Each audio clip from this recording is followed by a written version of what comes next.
Hi everyone, today I'm going to be doing a quick revision of the standard trig ratios, sine, cosine and tan, and then the inverse trig ratios, cotangent, cosecant and secant. So you can see the diagram here shows the first quadrant of a unit circle, and the triangle AOC is used to define our angle theta, which is our angle of interest. Now I'll be particularly interested in a few of the other triangles here. So let's look first at triangle OAC.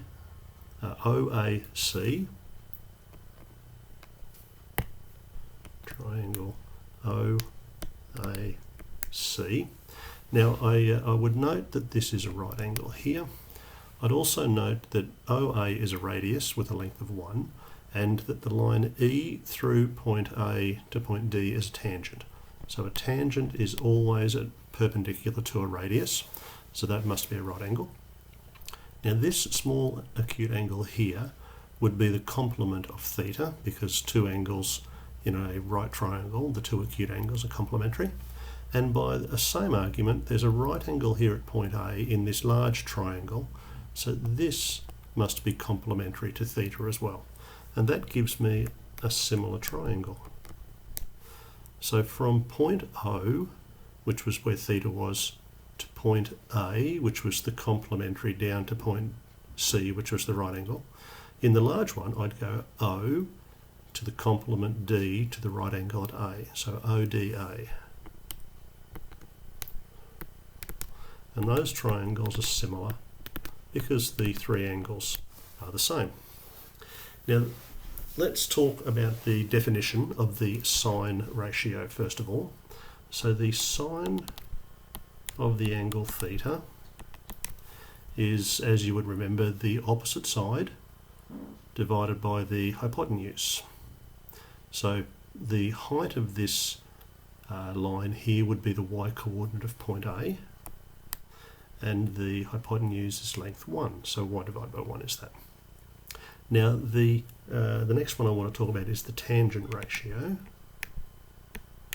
and you can kind of see why it gets the name tangent here, because in our large triangle the length of this line, so the opposite of the theta, is from point A to point D, and the length of that opposite divided by the adjacent is 1 for the radius, so the length of that tangent line is the tan ratio. That's why they named it like that. Now, that's an easy way for me to remember why it's called tangent, but I really want to use the smaller triangle.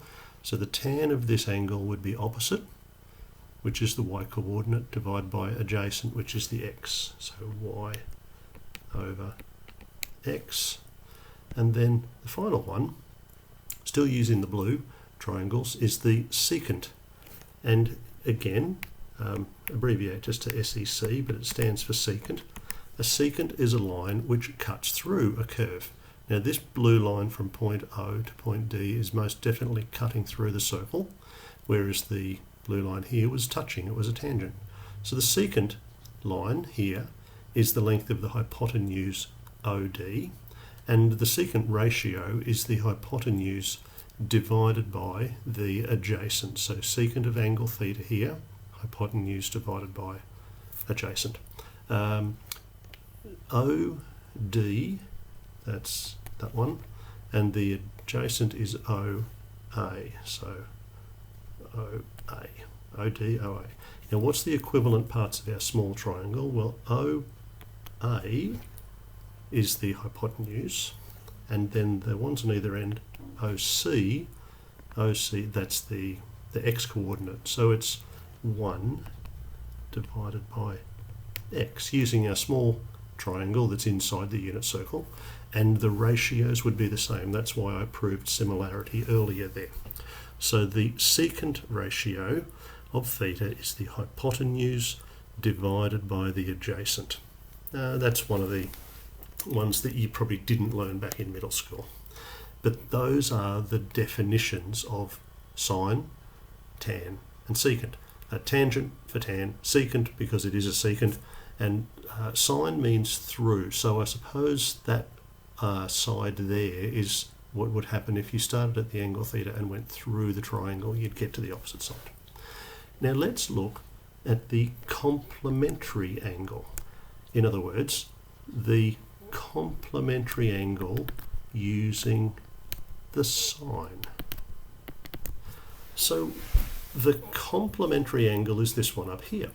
The sine of this one up here, so this is the complement of theta, and the sine of that angle up there would be the opposite over the hypotenuse, which is x over 1.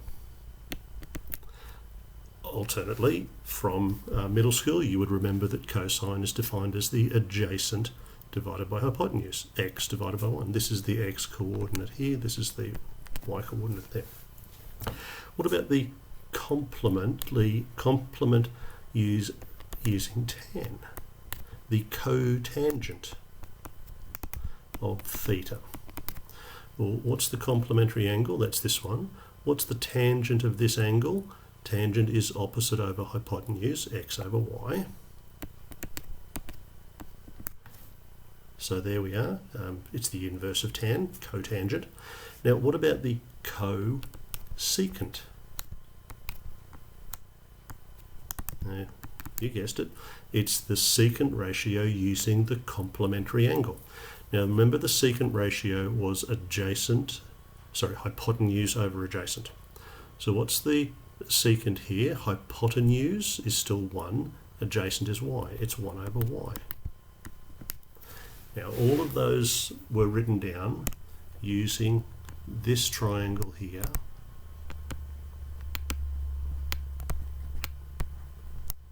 There it is. What was the point of having the big blue triangle? Just so we had a nice geometrical interpretation of the words tangent and secant. But that's the 6 trig ratios. And you can see there's a nice symmetry here because sine has a complement of sine, tangent has a complement of tangent, and secant has a complement of secant. Now, how do we normally summarise these? Well, we normally summarise these just by, we would normally go sine theta equals y. Lovely. Now this one here, cosine theta, we usually just write that as x, so cos theta, short for cosine, equals x. Tan theta, what did we have, y over x. Cotangent, we normally just write cot x over y. Then secant was 1 over x, and cosecant, I have seen it written like this, or just as the abbreviation CSC. That way everything is a 3-letter abbreviation. Oh, I forgot to put theta up there for cot. So cosecant of theta, we had 1 over y. That's nice. Now this is where we start to do a little bit of mixing and matching. Notice that this one here and this one here are reciprocal ratios. This is where we get the idea that cosecant of theta is 1 over the sine of theta. Notice that this one and this one are reciprocal ratios. This is where we get the fact that secant of theta is 1 over cosine theta. And lastly, this one and this one, y over x, x over y, are reciprocal ratios, which is where we get that cot theta equals 1 over tan theta. Now, at the risk of going too long, there's one last tiny little thing that I wanted to remind you of, and I'm sure you all know this already. If I look at tan theta here being y over x, I could equally well express tan theta. Instead of y, I could put sine theta. Instead of x, I could put cosine theta.